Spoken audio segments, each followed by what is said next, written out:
Someone has already done and is already doing what you want to do. And no, they didn't fall into a rich family to do so. They were not born lucky. You know you can be more.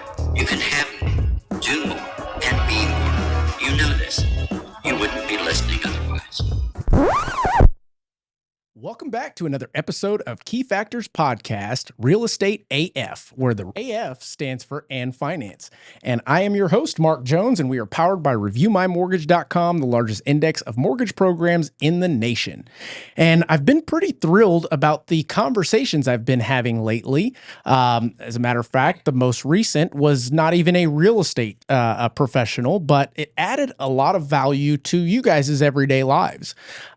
So in the spirit of bringing back real estate to the conversation, every once in a while, I like to stir the pot on social media to see if I can get some dialogue and I guess another level of intellect to see different perspectives on some of the questions that consumers have, realtors have, and other professionals. So that being the case, recently I had a great discussion with a gentleman and actually invited him to the show. And I believe that he's got a lot of insight and experience in some of the topics that we're going to go over today. So without further ado, I'd like to introduce my guest, Abe Novy. Abe, how you doing? I'm doing great. How you doing, Mark? Doing very well, brother. So our conversation started with a response from a social media post, and I loved the way that you articulated yourself within that. But before we get into that, I want the folks out there to know a little bit about you, how you got into the business, what your background is, and I'm a big advocate for this show in regards to only experts here. Sure. We're giving them the truth, transparency from our experience. So if you don't mind, let us know who you are. Yeah. So I've been in real estate for a little over 3 years. Okay. Started out in really the same team, everything. I've been in the same place for 3 years. Came from the car business before that. Actually, it's kind of funny. Another similar thing. Yeah. You know, I know that you were, and then I also just recently listened to your interview with Steve Collins. Yeah. I know as well, and he was at Gun. Interestingly, the Infinity store that he worked for, the store he worked for that he talked about in your interview on Broadway and 410 was the last location that I was in because our store moved to that spot. So yeah, it's kind of interesting. And it's funny too that Steve mentioned that he was the number 2 salesperson in San Antonio for several years because the trainer for Gun at that time was the number 1 salesperson. The guy who trained me was actually the number 1 salesperson. That was Honda Heath. So well, the goal in this world is to shrink, and that's what we're doing. Yeah, here. So it's a small world, right? So it was pretty funny. But I spent 18 years with Gun Nissan. Okay. Same organization. I did 11 years in sales. 3 years in kind of or 4 years in middle management, and then 3 years as a director there for the used car department at the Nissan store. Okay. And so I was fortunate, I think, to work under a lot of really good leaders at that time. The last few years, things just got kind of tough. Over that much time, you spend that much time in a car lot, it starts to grind on you a little bit, so eventually decided to get out of it.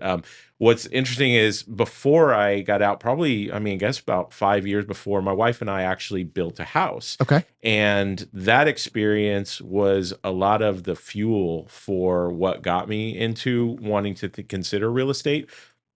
Because we built a house and so it's kind of a crazy story. We go into this neighborhood to drop off something at somebody's house. It's simple, like a porch drop off. You're leaving or you're picking something up, a plant or whatever. We have like 100 house plants. So you're picking up a plant and leaving some money, and the house next door to it had an open house. Okay. My wife and I were renting at the time, and we had sold our house a few years before that. Our first house we'd sold, and we're still renting. And so we went into this open house just on a whim, right? We're right next door. We go into the open house, and the lady greets us, and it's like a 3,500 square foot house, way more house than my wife and I need. It's just the two of us.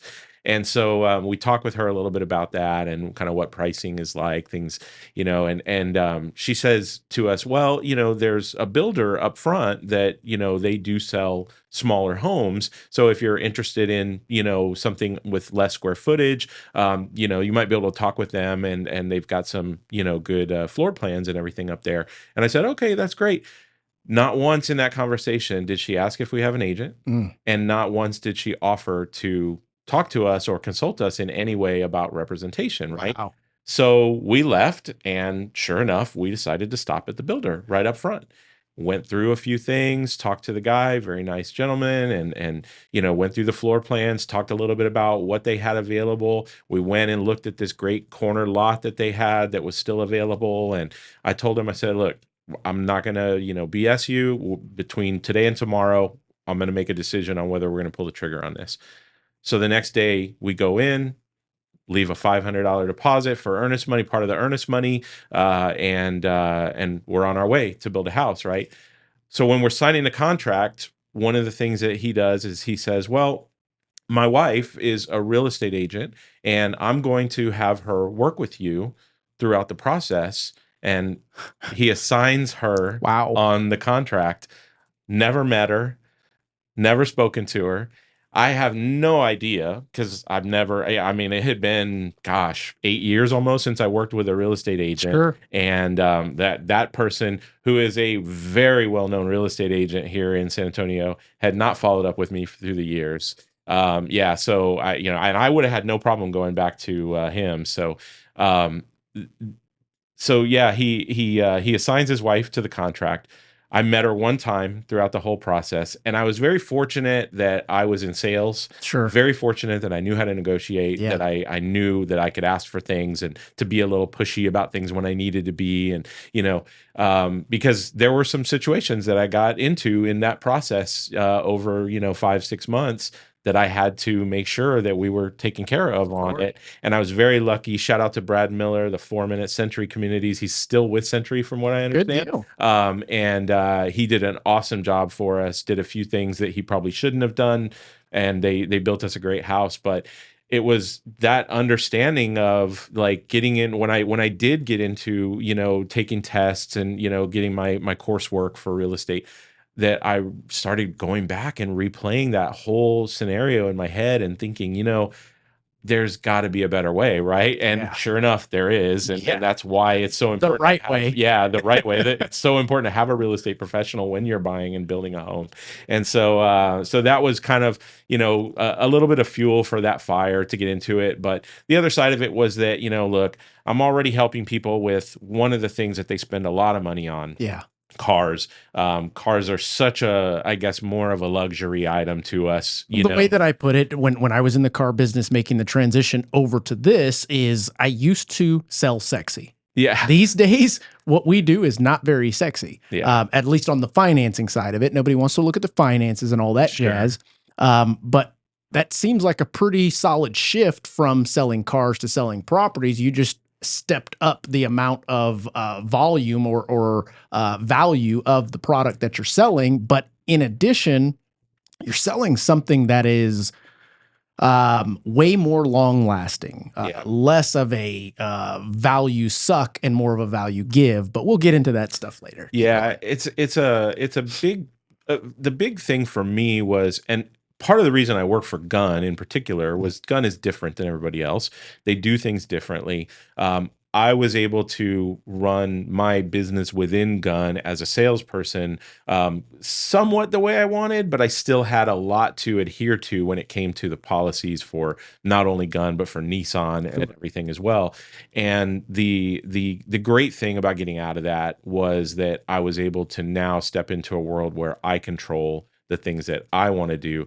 I still have laws I have to follow, right? I still have ethics. I still have all those things, but I can run the business the way I want to. I can treat people the way I want to and handle things. I don't have anybody that, under their thumb all the time that I have to answer to. And so that was another really, really big part of it. And just wanting to come from this pure side of like, hey, I want to help you to make decisions that are going to affect you and your family the rest of their lives. Absolutely. No, that's awesome. And you going through that journey, and a lot of folks don't quite understand this, but I believe anybody that has been in the car business has learned how to incorporate raw sales, face-to-face sales. And let's face it, everything that you do in life, I don't care if you're a doctor, an attorney, you're sales oriented in some way, shape, or form, or you're not going to have any business. Right. Unless obviously you're W-2 doctor working for a hospital that they're coming to you. But if you want to start your own practice, if you want to create a legacy, those types of things, you're going to have to learn sales. And in that aspect, there are different types of sales that one could pick up, one could incorporate, practice, and utilize with individuals, with groups, et cetera, depending upon the product that you're selling. Sure. But I believe the number one thing in sales is if you don't believe in your product, it's pretty hard to sell that product. Oh yeah, absolutely. And that's one of the reasons that I stayed where I did for so long. It's kind of crazy. I mean, I've had several careers, jobs, whatever Sure. you want to call it, that I was at for quite a while. I mean, even obviously Gunn was the longest amount of time. But before that, I was with Jay Alexander's restaurant. I was in the restaurant business, and I think there was one little small area where I left, but I spent roughly about 5 years with them, and did everything from training to management and, waiting tables, of Sure. course. And then I spent about 4 years as a youth counselor here in San Antonio with Roy Moss Youth Alternative. Okay. Here in San Antonio. So, I was a youth counselor there for 4 years before I was in the restaurant business. And so, like, I just don't like to jump around from place to place. I like to find that one place that's the right fit, and do everything I can to be part of that culture and everything. And culture is a big part of it, which is one of the reasons that the team that I'm on now and Keller Williams was such a great fit for me. Absolutely. And I know there's probably some people who are in real estate who are listening. Oh, another Keller Williams guy. It is what it is. I mean, Keller Williams has amazing culture. Yeah. They have great training, and so it just made sense for me. It just made sense coming from the fact that I had set up training program at the dealership. I had set up training program in the restaurant. I had done all that stuff. So it just made a lot of sense for me. I mean, and it's different strokes for different folks. Right. And there are some agents that haven't been in the business very long and all of a sudden see the glimmer of EXP or Real, and they do that, but they're forgetting the idea of mentorship and those structures that you're talking about. And it's tough at times for them to grasp the whole picture of it while they're trying to earn a living, to be honest. Yeah. I think that, you go to, for example, we all probably now think like finance and mortgage and these things should be a class in high school, right? Yeah. And then when I stopped waiting tables, I felt like everybody should wait tables. Like it should be a college course that you have to wait tables or whatever to understand how people are. And now it's kind of one of those things getting into real estate. Like I feel like God, every new agent should be a Keller Williams agent. Yeah. Just to understand how culture and how training are so important to what we do.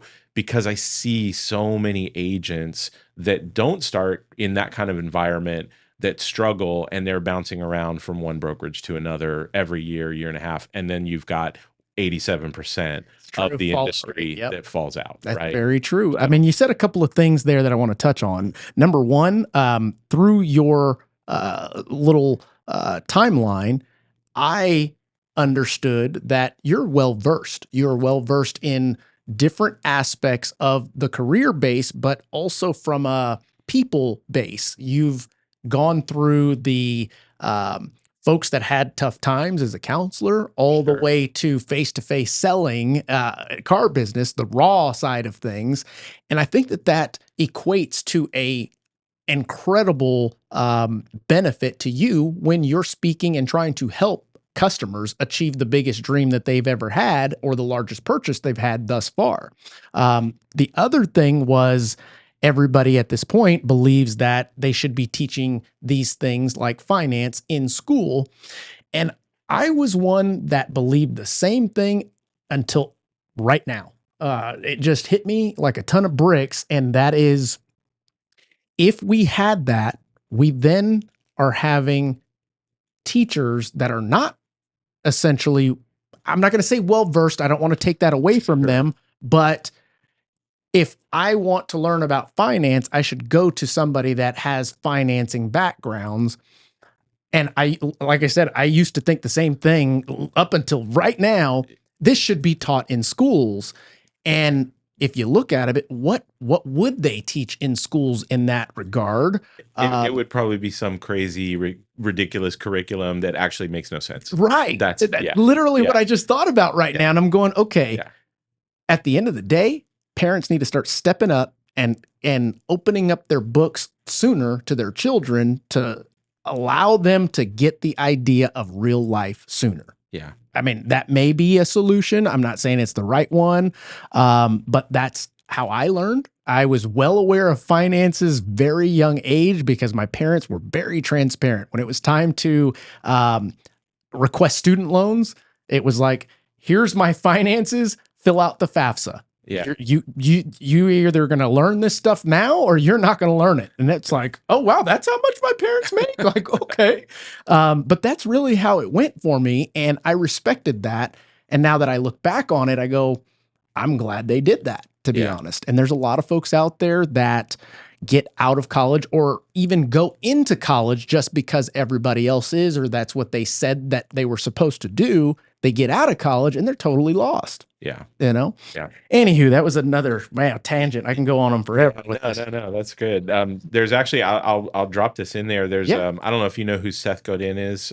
He's an author, really, really amazing guy. He has some great podcasts and books and stuff. And he actually has, I don't remember what the name of it is, but he has like an alternative master's degree program that's not associated with any university, but it's just a program that he invites a certain number of people to every year that puts them through like a real life master's degree program for whatever field they're interested in versus the traditional school path. And it just, things like that are the things that come out of that situation. I do agree. I mean, back in the day, we used to have that place called Career Point, or we would have different trade schools that everybody would kind of turn their back on and make fun of those that went to those. Yeah.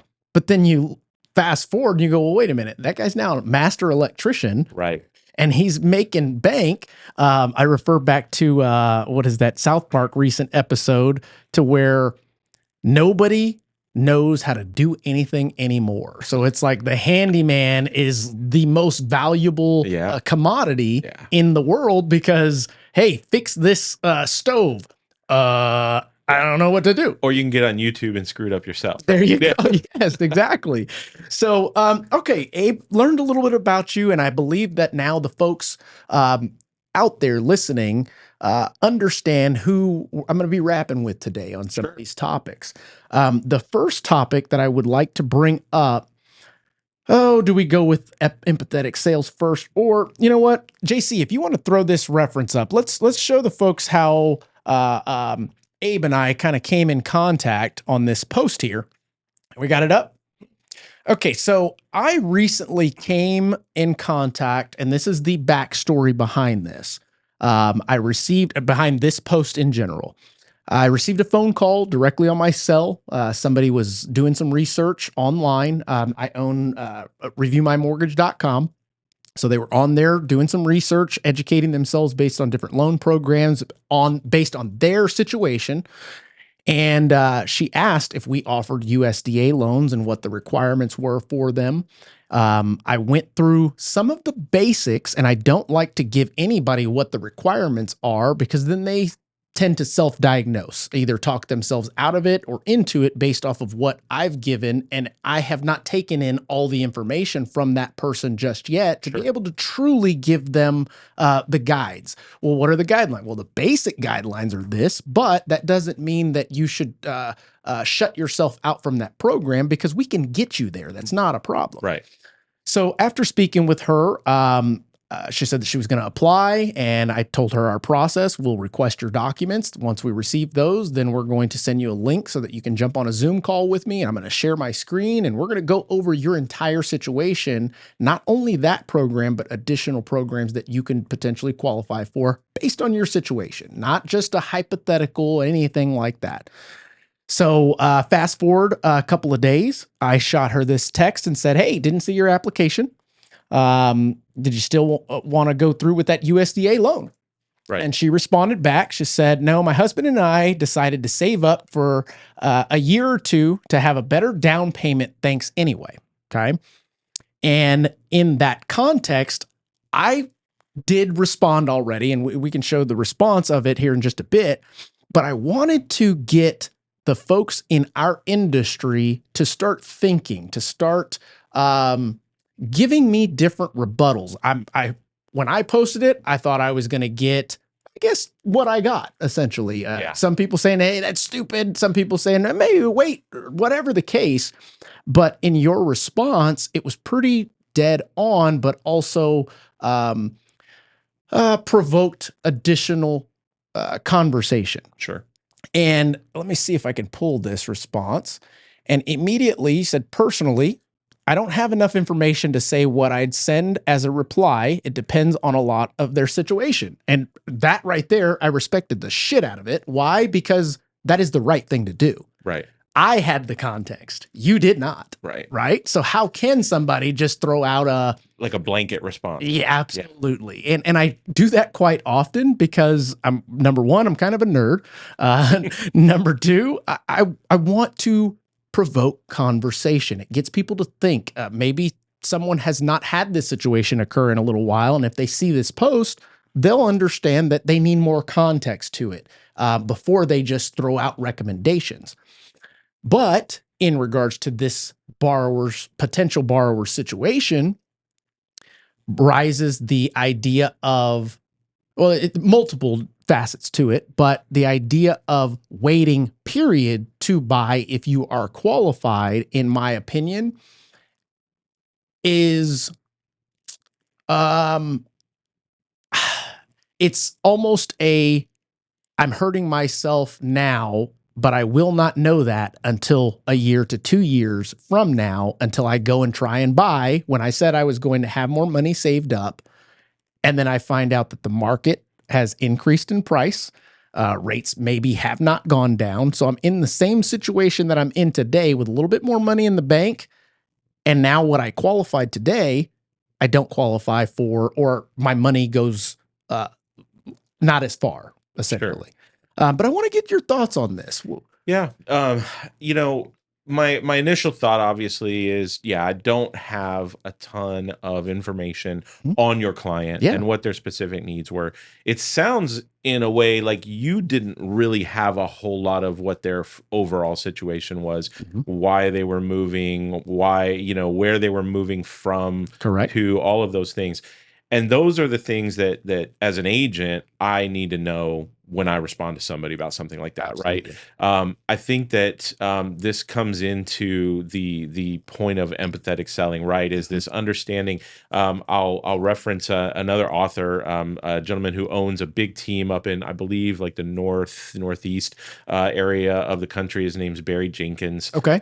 Barry is with, I think, Better Homes and Garden or something like that.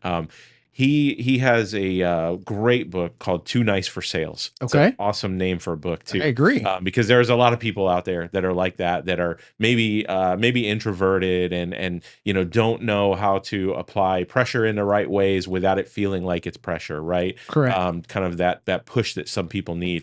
And one of the things that he talks about that I always try to keep in mind is he gives this analogy of a mountain, right? Okay.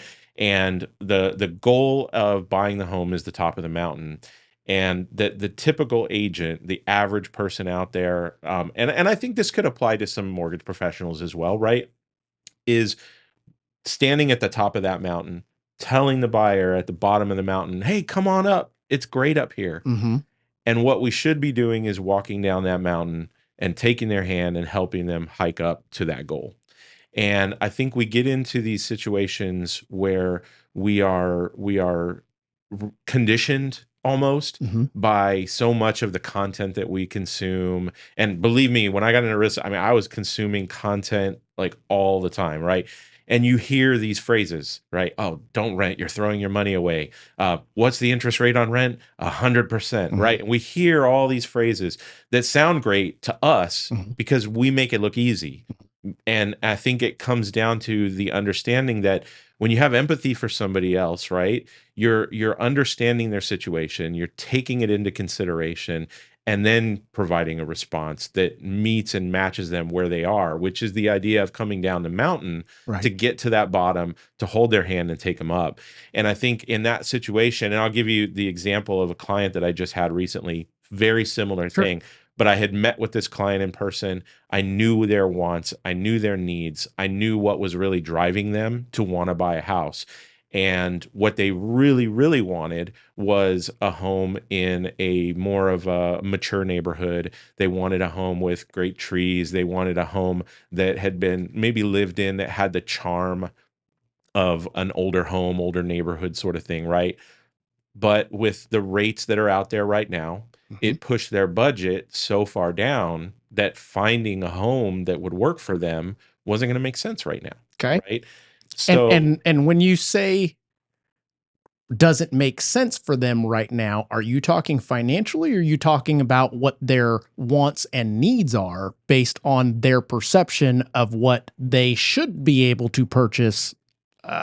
Does that kind of make sense? Yeah, I mean, it's a little bit of both. I mean, mostly financial, meaning that they had to shop in the range of like a $190,000 to $200,000 house to stay within the budget that they had monthly, right? Yep.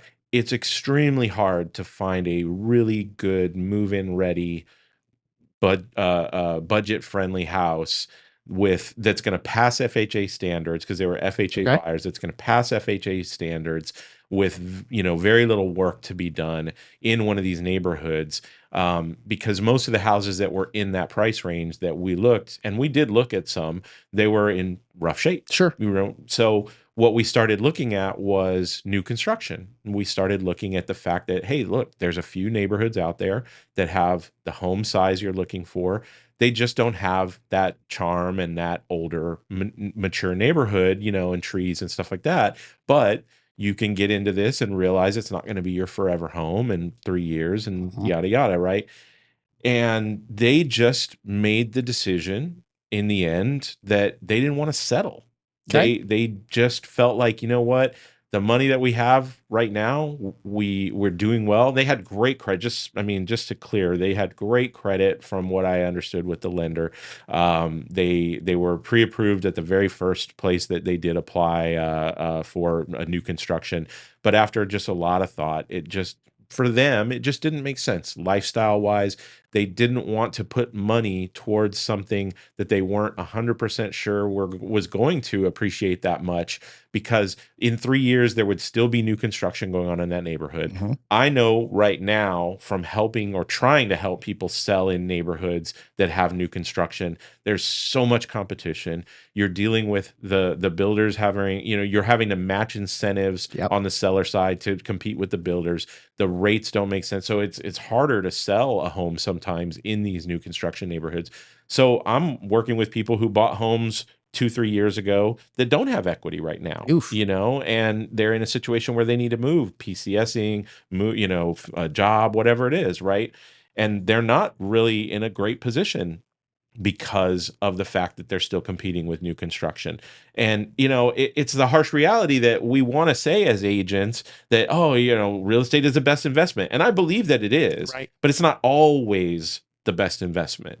Meaning that there are times where if it doesn't make sense for you, for some particular reason, and I guess I feel like my position as an agent is to just help get to the bottom of that.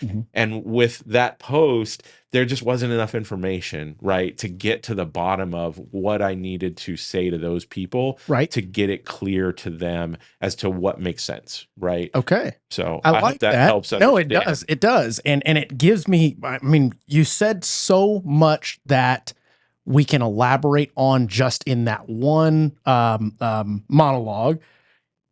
I'm going to start with settle versus compromise. Okay. And that seems to be used quite often because we're talking about perspective first, which is agent's perspective versus lender's perspective. We're both here to educate, in my opinion, based on our level of expertise, experience, etc. Right. A lot of borrowers, and this is what I've found in looking at many borrowers' financial situations, that say, I don't want to settle. So in that case, I respond and say, okay, are you willing to compromise? Have you ever compromised before? Do you understand what I'm saying when I say compromise? That means you're going to have to bring down your level of expectations for a brief period of time or a set period of time in order to gain bigger later. And I'll use my personal experience. When I bought my first home, $134,000, we used a USDA loan many, many years ago. It was the idea of I am not going to throw away any money anymore. And people around me were buying $200,000 homes, 250, et cetera. But I was done throwing away money. I had seen it. I had seen my parents. Now, they didn't do flipping or anything like that. They weren't real estate experts, nothing like that. But I had seen the ability for them to take the equity and move it into another property based on paying and paying and paying and paying. And finally, one day they said, okay, it's time for us to build our home. And when they sold the house, they took that money and were able to buy something that they never thought that they were going to be able to get. But fast forwarding, going, wow, the market does what it does regardless because it's real estate and we're in Texas parlayed.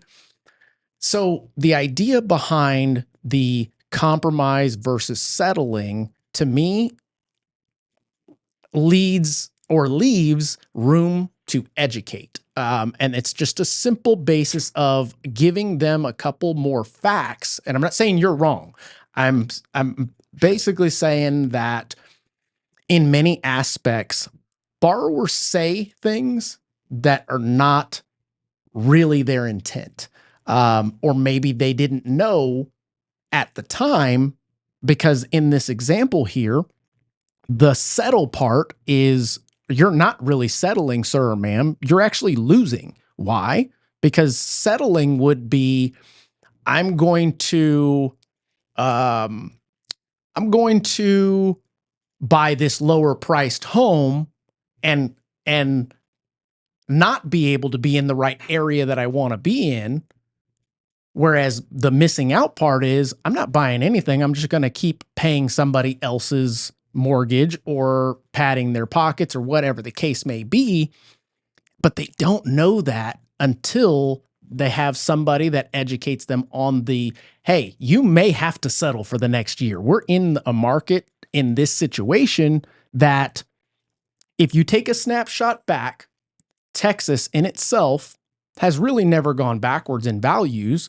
Now, you're talking new construction. Let's bring that into this conversation. I've always told people in the conversations that we have and the agents that I work with do the same thing in regards to how long are you planning on being in this home? When working with a veteran, or a VA buyer, it's tough to predict that because they could get orders out, et cetera, right? Yep. But for the most part, anybody that is looking to sell or make a shift within the next 3 to sometimes 8 years, okay, maybe new construction isn't right for you. Why? Because the neighborhood could or could not be built out at the time that you're willing to sell it. So you may have to turn around and rent that and weather that storm. Well, why is that, Mark? Because when you buy this house, the comparables that are used are the builder's comparables. Right. There's nothing outside of that neighborhood typically that they go out of to bring that into the equation of what is the value of this. So when you're comparing apples to apples of a new construction and their comps versus a pre-owned and the established comps, they've been bought and sold, we know what the market is. I always tell folks that you really find out what the value of your new construction home is when the first person in that neighborhood decides to sell. Right. You know, and it's tough because new construction right now is a great solution to many borrowers. Yeah. It really is. And that's why I offer absolutely. it. And interestingly, so you talk about compromise, and for them, even just going to look at it was the compromise. Considering it was the compromise, right? Yeah. And that's where, in the end, when they, let me know that they had decided that they were just going to hold off. And now keep in mind too, their rent right now was much less than what their payment was going to be. I'm sure. Yeah. And so he was, this, I don't remember all the details, but I know that he was in a situation where he was being paid very well. He was, at a point where it wouldn't be problem to, put more money away and get what they wanted later. Right. And he just felt like, what, rather than be in a place where I've got to spend 3 years to really maybe see anything out of it. And then also worry about, do I have a tenant that I can get in this house if I decide to rent it and everything? I will just go ahead and put the extra money away between the difference in that mortgage payment, make sure that next year I might be making more money, because apparently his income had been rising steadily for a good amount of time. And that's where, again, it just kind of comes in and knowing all the details about their situation. Absolutely. Right? And it's hard for the agent to do that without confiding in the lender and the borrower in the same group. It's tough. It's tough. And then the other side of it is that I think that this is really where that term empathetic selling comes from. Is I think sometimes we have to be able to remove ourselves from the outcome. It's really difficult for most people, especially newer agents. I agree. To remove themselves from the outcome, and because they want that commission check. They want to make sure that we have to put our clients before ourselves when it comes to that. And it's really tough for a lot of people to do. Yeah. It's really tough for everybody to do. I agree. But at the same time, you find out this is why, agents, I'm working a deal right now where we're getting ready to, I'm probably not going to make almost next to nothing on a deal because I'm helping a veteran take care of closing costs, right? Like, we have those situations where we wind up helping people. And this was, for me, just another way to help those people, was to give them all the information they needed about what could happen. Yeah. And then say, hey, but this is your choice. Correct. And whichever way you decide to go, I'm going to be there to support you that way. And if it means that in 7 months we need to touch base again, more, it'll be less than 7 because I reach out more often. But in 7 months, if we need to touch base to get serious again about what your next step is going to be when your lease is coming up, because you got to give 60 days notice or whatever it is, right? That's another mistake that a lot of agents make, is they wait until 10 months, 11 months to reach out to people, and then they've already found another agent. They've already done something. That's right. So you've got to start like 6 months. Starting at 6 months out from your lease is not wrong to do, right? We know that. Absolutely. And so, I let them know. I said, hey, young buyers, I told them this point blank. I'm really actually proud of you, because you didn't let emotion override your decision. Because a lot of people, the emotion of being a homeowner, or the emotion of getting that more space or a yard or whatever they want, is such a big driving factor. And I kind of felt like, what? They've thought this through.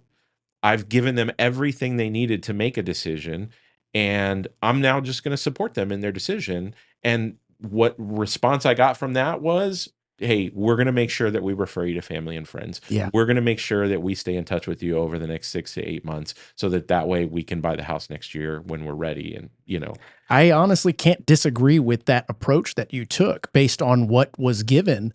Now I want to offer an alternative potential. I'm not saying that Sure. There's always that. Right. If you were working closer with the lender to be able to feel comfortable enough to say, hey, borrower, whoever you are, Nancy, whoever you are you willing I understand and I empathize with your situation. Are you willing to jump on a Zoom call with me and the lender so that we can just go over a couple of things with you before you make the final decision on this? And that would simply be, I'm a big believer in everybody stay in their lane. Realtors, unless you're licensed and have experience, you should not be giving mortgage advice.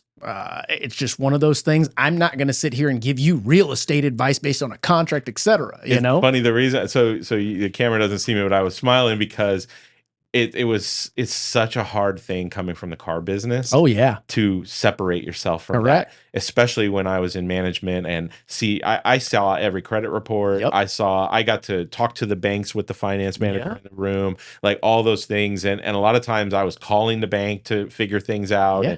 and being in real estate and not being on that side of it Right. is so strange. It is. No, Yeah. and But I agree with you. We should not be in that. I also Space. see that as a positive for you and anybody that has been through those experiences with dealing with finances, credit, things of that nature, because it lets you bring those perspectives in to help with the empathetic side of things. Sure. That helps you relate even more. You've seen it over and over. But in this case scenario, or in any case scenario, it's let's get the person involved that has looked at your financial situation, and they maybe can allow alternatives to the situation of you're just going to continue to throw away money. You're compromising right now in a smaller place, in a lower payment, totally understand. But did you know that you could buy this house, live in it for a year, and then we convert it to an investment property, all while you're, let's say, paying the same as what you're paying in rent? Yes, it is a smaller property than what you wanted, right? But now you've got to wait 2 years, a year, wherever the case, till you get the raise to get that what you wanted. But then fast forward, and now what you want has changed. Right. Not only the financial aspect of it, but maybe your wants and needs change as well. Maybe now there's a baby involved. Maybe now there's a loss of a job. There's so many things that the only consistent thing in life is change. Right. We know it's gonna happen, right? It's my favorite, one of my favorite quotes. I got a few of them, but one of my favorite ones: if you don't like change, you're gonna like irrelevance even less. Ooh, that's strong. Yeah. I've never heard that before. Say it one more time. If you don't like change, you're gonna like irrelevance even less. Wow. I like that. Yeah. Because before you know it, poof, gone. Yeah, I mean, it's, everything we do, our jobs, life, daily stuff, everything is changing Right. all around us all the time. I agree. Coming from the car business, it was Absolutely. always a change in something. Oh my A goodness. change in the model year, a change in the procedures in the way something's done, a change in a regulation. And in the finance world, it's the same thing. Regulations changing all the Mortgage time. world. We're going through more change right now in our That's right. industries than we ever have. That's right. With Consumers the are coming for you settlements and all guys. this stuff, right? So It's true. yeah, it's pretty funny, but it is, yeah. So to cap this little piece of the segment up, I'm going to, JC, I have to throw it up there first. I have to send it to it, but I want to put my response to this, that I actually sent before this went out. And then I'm not saying it is the right answer. It's the answer or the response that I gave. Again, I'm not saying it's the right one, but I want to take you through what I was thinking at the time. Boom, boom. Okay, so you've got that up there. Awesome. Okay, so my response, and right, wrong, or indifferent, this is where I'm going to read it, and then I'm going to tell you where my mindset was. It says, you guys are aware that the down payment isn't necessary, nor is it going to lower the monthly payment by too much since it's over 30 years. Now, I want to stop there. I get I want to save more money all the time. Sure. If somebody says, I want to save more money for down payment, time to have a conversation. If they say, I want to have save more money to be more comfortable to have in the bank for moments, for reserves, things of that nature, totally different conversation I have. I go, you know what? Hats off to you, brother, because or sister, whatever the case, because that's a smart way to go about it. The idea of I want to have more of a down payment so I can lower my payment. I mean, how much lower you think you're going to get on a 30-year note, putting an extra 5-10 grand and down? Appreciation over time. Absolutely. Sure. There you go. So continuing, we offer multiple down payment assistance programs, just in case that was one of their reasons. Maybe they self-diagnosed at the time and thought, I can't qualify for the USDA. That's okay. We've got additional programs. Food for thought. Rates may come down in the next few years, but values will continue to rise. So whatever your current income allows you to qualify for will be less in the future. That I don't think anyone can dispute because we live in Texas. If we were in California, if we were in Seattle, other locations, I can't speak for those locations. In Texas, I myself have owned many properties, flip properties, investment properties, etc. And the key to it is how long can you hold it? And I think I mentioned the, oh goodness, what is his name? I'll say the quote and then it'll probably come to me, but it is, don't wait to buy real estate, buy real estate, then wait. Yeah. Warren Buffett. Yeah. It's true, tried and tried again and again. How long can you hold the property? And even if it's a situation to where I'm PCSing, I got to leave. Great. Let's convert it into an investment property. Either hire a management company or do it yourself, but let somebody else pay your mortgage off. Because at the end of the day, if you just bought it last year, you probably got a funding fee and you're at 101 loan to value. So let somebody else pay that down, et cetera. Sure. But the idea of longevity in owning a property, and I think that the misconception happened 2020 through 2022, where people were actually making money on property real quick. Yeah. It skewed everybody's judgment, everybody's perception, their expectations of what real estate is for. Real estate, in my opinion, can be two things: a place where you live, and that's your home, etc., or it's a financial instrument that, if used properly, you can build an empire. Right. I mean, simply put, we don't get rich working at our jobs, guys. Most of the world's millionaires made their money on real estate. That's right. So, yeah. And the key to that was, how long did they hold it? And there's many different avenues to continue to hold those properties long after you don't live there, if that's what your goal is. Sure. You know? So continuing this thing, some of the things we, these are some of the things that we talk about on the podcast, right? Right.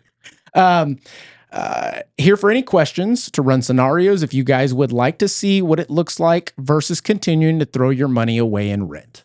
And that's a sincere sad face when I am giving some right here.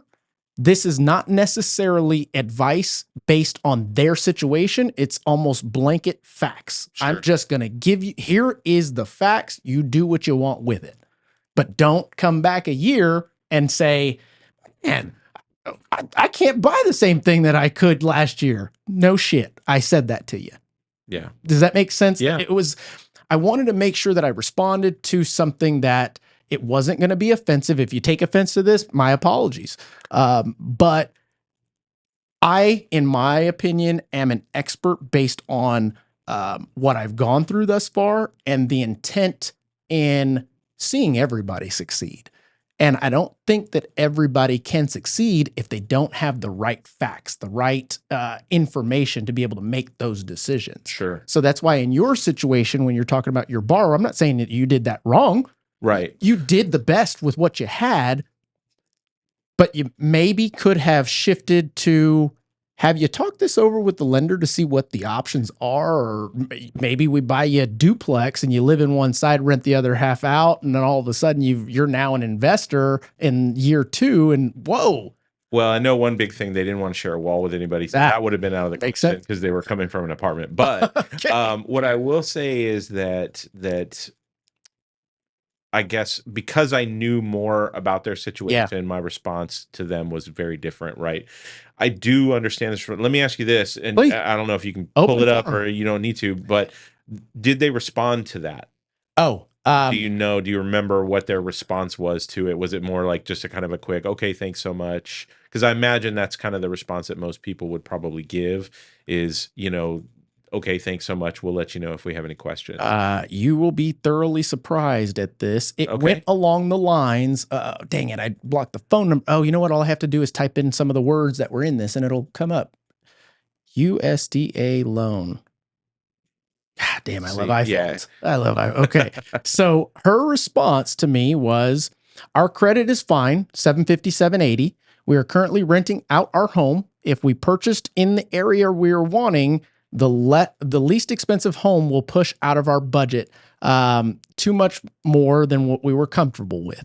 If it was our only mortgage, I wouldn't mind, but things need to be repaired. In our rental home, we wouldn't have any funds to cover it, so we decided to wait a little bit to purchase in the future. But I will save your number and get back to you. Gotcha. I said, that makes good sense, and I respect that. I'm here to be your guy if you have any questions. Yeah. And that's what I guess why I posted the original comment Definitely. I did, which is without knowing their situation, really hard to explain. Because in that situation, without knowing a lot, my first thing is offer a consultation, is say, hey, you know what? I totally understand. A lot of people say the same thing to me. I get that a lot from people, that they want to, save their money or put more for a down payment later or whatever. Have you got 5 to 10 minutes that we could jump on a phone call or a Zoom call so that way I can talk with you more about this?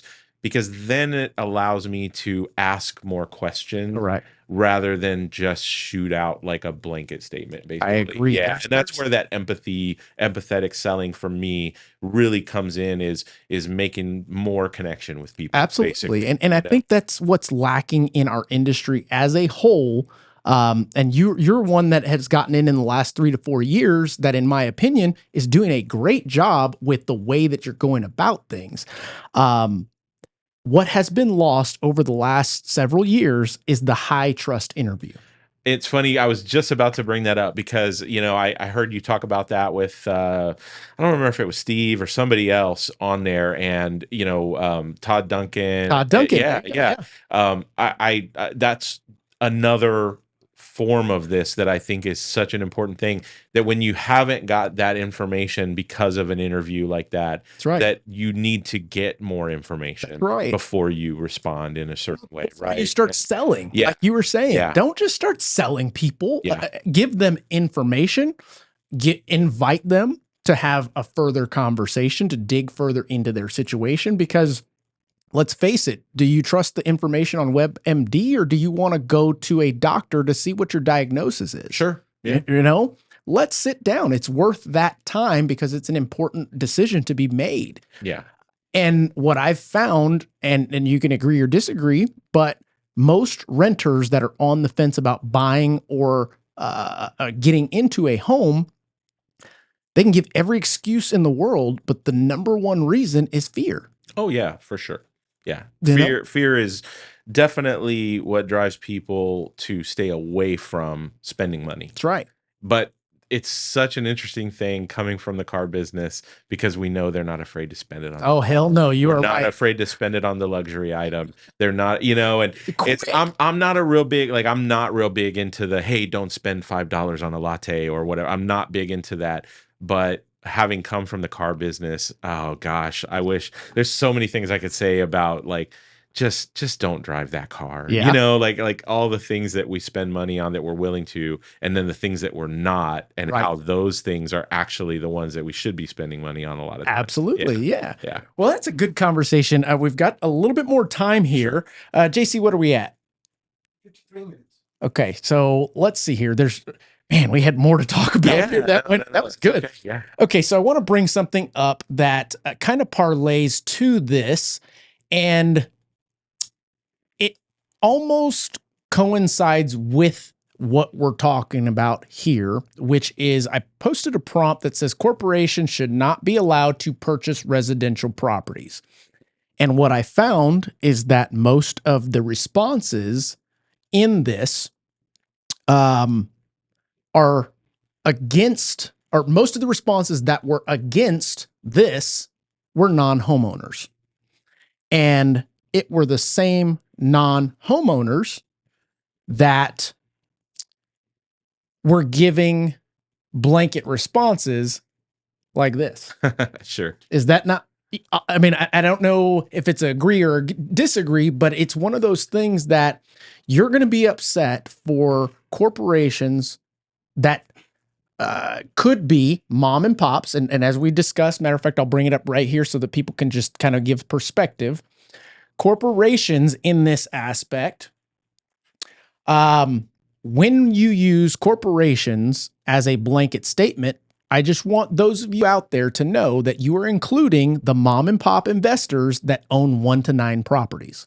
Once you own your home investment free and clear, the idea is to move it to an LLC to reduce your liability, to reduce all of the things that could go wrong to you personally, affecting your personal family, all of that good stuff. You Right. want to take that liability and put it on a corporation, especially if the home's paid off. If the home's not paid off and you have a personal mortgage on it, you put it into an LLC, you run the risk of them calling that loan due. A lot of people don't know that. They're trying to put the cart before the horse in those cases. Sure. But in this aspect, and I don't remember, I think it was John Hudson that put this picture, this data in here, and it gave a lot of perspective to, as much as we believe that these big corporations are buying up and gobbling up all these properties, mom and pop investors are doing the same thing. Why? Because they figured out the key to building wealth is to continue to own real estate, Right. to continue that passed down through generation. But once you get to a certain point to where now I've done it, my son's done it, my daughter's done it, and their kids have done it, are we now not allowed? Yeah, no, I think this is just You get what I'm saying? Yeah, Like, because you're scared or not willing to bite the bullet, or in this case, compromise, start somewhere.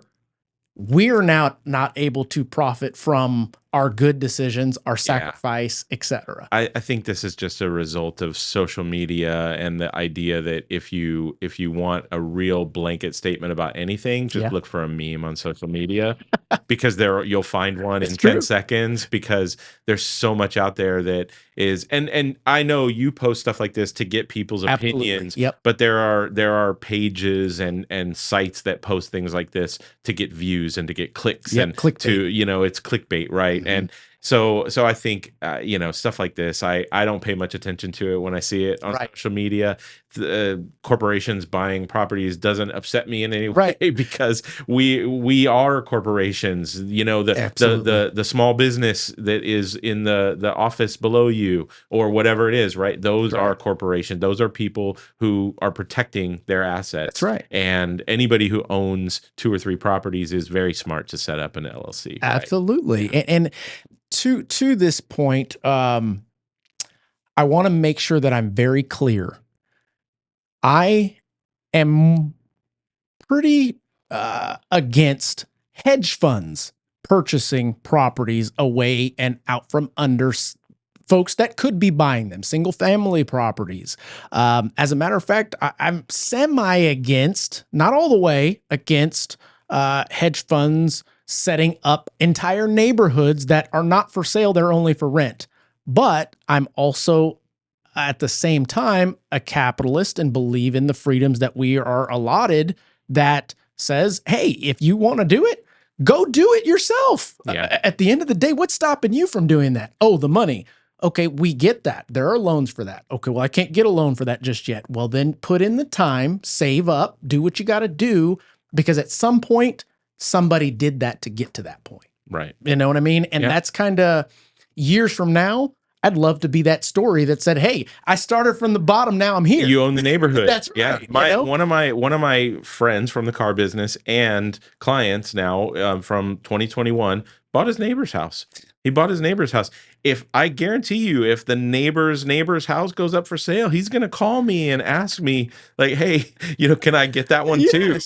Because it's right there. I can watch it. I can see it. I know what's going on there all the time, even if they don't know I'm the owner. That's right. And it's one of those things that, should the seller wait for a family that's willing to lowball them, et cetera, or do you put yourself in the situation of the seller as a future homeowner that is selling your home? What do you want? Yeah. You want the highest dollar. Yeah. You want the most bang for your buck, just like everything else that we as consumers sell, turning it around on retailers. When I sell my stuff on Facebook, I want the top dollar. Yeah. Yeah. It's always that vicious circle of the buyer seller, right? The buyer wants the deal and the seller doesn't want to give the deal. But then the seller wants all the money and then the buyer doesn't want to give all it's that vicious circle. But It's understandable. It's totally understandable. And I think to that, if you as the seller believe you got a good deal and you as the buyer believe you got a good deal, Everybody's happy. Everybody's happy. Yeah. That's exactly right. Yeah. Well, Abe, shoot, man. We didn't even get to finish a lot of our topics. I may have to have you back, brother. I'm happy to be happy to come back anytime. And I'll say this, that when I thought about coming out here today and everything, we all know what imposter syndrome is. Yeah. And after some of the guests that you've had on here, I watched some of the episodes, and guys like Steve Collins and Philip Becker, and I know you had Chris Marty, and I think Jeff Garza. These are all friends of mine, guys that I respect. Guys that you've had these long-standing relationships with, that have been in this business for years, and here I am 3 years in, but I'm honored to be here. I'm very honored to be a guest. I appreciate that. And the interview.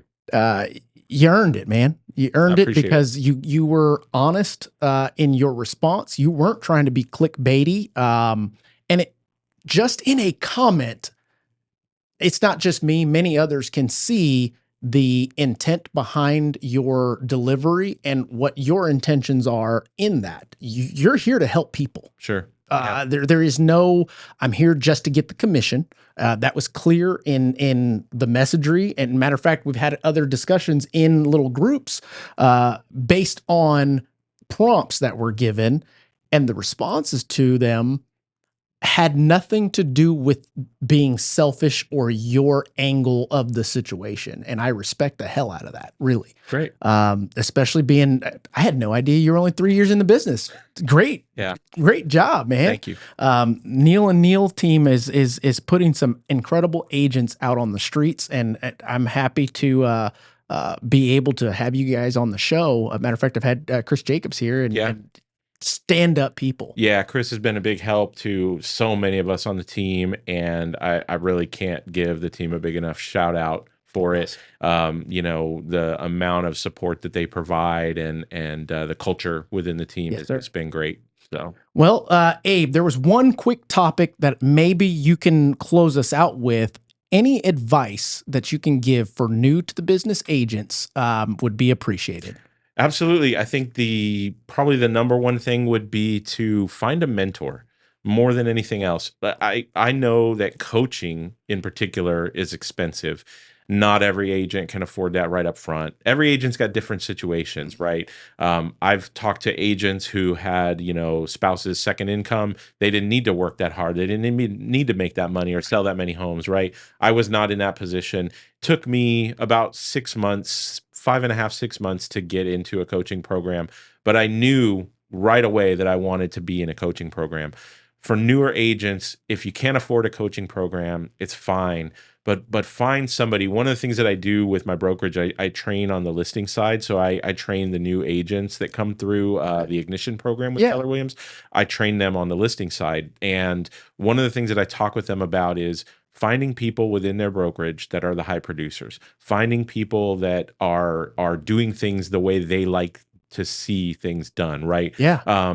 And get out and talk to those people, invite them for coffee, invite them for lunch, get out there, find those people. I have two, Emily, Kelly, love y'all. My mama birds. Kelly's not even on the team anymore, but they're my mama birds. I was in that nest, and they were feeding me all the information I needed to do well. I invited one of them, gave one of them the opportunity to get a listing, because I wanted to see what a listing presentation was like, rather than say, hey, no, I'm going to go do this myself and screw it up. I wanted to learn from somebody else what it was like to get out on that appointment and go through everything. So, find yourself somebody that you can latch onto a little bit. If you have to, provide something to them for their time, whether, you offer monetary or not, Sure. but taking them to lunch, to dinner, or whatever it is, right? Giving them that opportunity to do a listing or to help you with a client or something. I know, for example, if I ever had somebody that said, hey, I've got a ranch I want to sell, I'm not going to do that on my own. I'm not familiar enough with a ranch sale. I'm going to go to CJ, and I'm going to tell CJ, hey, listen, I'm going to give this to you, but I want to tag along. I want to be there for all the conversations and know what to do. That's what new agents really, really need to focus on, that, and then the contract. know the contract. I can't say enough how we actually had a listing panel or a panel on our team recently, and our sales director asked me about this particularly because she knows I've dealt with it.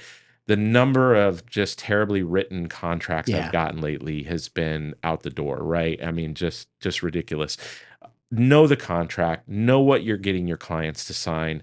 Go to every class you can about the contract, look it up on YouTube, whatever it is, right? Yeah. Find a way to understand and know your contract. Those two things are going to, number one, benefit you, and number two, benefit your client more than anything else. Hands down, fantastic. Ladies and gentlemen out there listening to this, I could not have said it better myself. Matter of fact, that was said better than what I probably could have said myself. And those two key factors right there are things that have been echoed over and over in this studio. For some odd reason, people get it. Some will, some won't. So what? Someone's waiting, you know? And that being said, I hope you guys out there are getting something from these discussions. They're intended to be transparent. They're intended to give you guys real life examples of what we go through and the whole idea of landmines that we've blown our legs off of. We don't want you to step on the same ones. So if you are getting something out of it, please make sure to like, share, subscribe. Looks like our view count has continued to rise on this on YouTube and the other platforms. So I promise to you guys, my commitment is to continue to provide you with outstanding guests that will give transparency and value to whatever it is that you're doing in your career or in your life. That being the case, guys, Abe, again, thank you so much for joining us, brother. Absolutely. Thank you again for having me, Mark. Of course. You guys, we will catch you on the next one. Lamborghini. Here, my Lamborghini here.